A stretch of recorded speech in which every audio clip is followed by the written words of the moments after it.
রথযাত্রাকে সামনে রেখে চূড়ান্ত প্রস্তুতিতে ব্যস্ত মেলাঘর।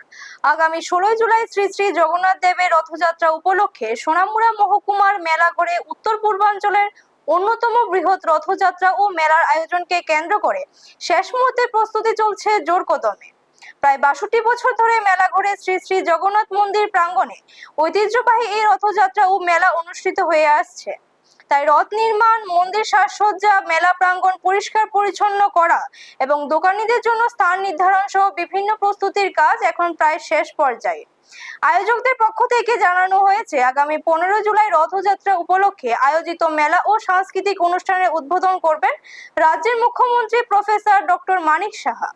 সেই উপলক্ষে মেলা প্রাঙ্গণকে আকর্ষণীয় করে সাজিয়ে তোলার কাজ চলছে।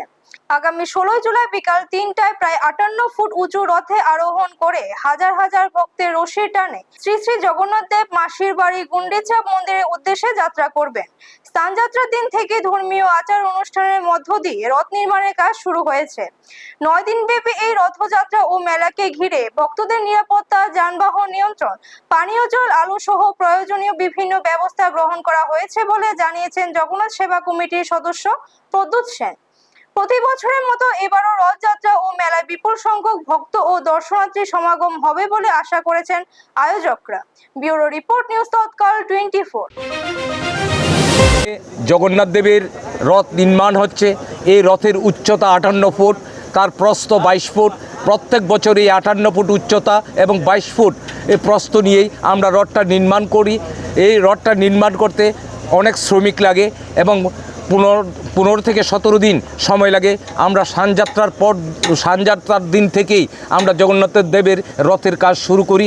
সেখানে শ্রমিকরা তাদের এই ঝড় বৃষ্টিকে উপেক্ষা করেও তারা কন্টিনিউ এখানে কাজ করে যাচ্ছেন এবং তারা আপ্রাণ চেষ্টা করেন রথের 2 দিন আগে যাতে আমাদেরকে রথটা হাতে তুলে দিতে পারে, জগন্নাথ সেবা কমিটির হাতে যাতে তুলে দিতে পারে। এই আপ্রাণ চেষ্টা তারা চালিয়ে যাচ্ছেন। আজও ওনারা কাজ করে যাচ্ছেন। সকাল থেকে আসেন, সন্ধ্যা পর্যন্ত ওরা কাজ করে যান। 3 ঘটিকায়, দুপুর 3 ঘটিকায় রথের দড়ি প্রথম টান দেব। রথকে নিয়ে যাব তার মাসির বাড়ি থেকে তার মাসির বাড়িতে, তার নিজ বাড়ি থেকে মাসির বাড়িতে আমরা নিয়ে যাব এবং সেই দিন সেখানে 7 দিন থাকার পর 8ম দিন আমরা আবার সেখান থেকে রথ জগন্নাথ, সুভদ্রা, বলরামকে নিয়ে নিজ বাড়িতে চলে আসব।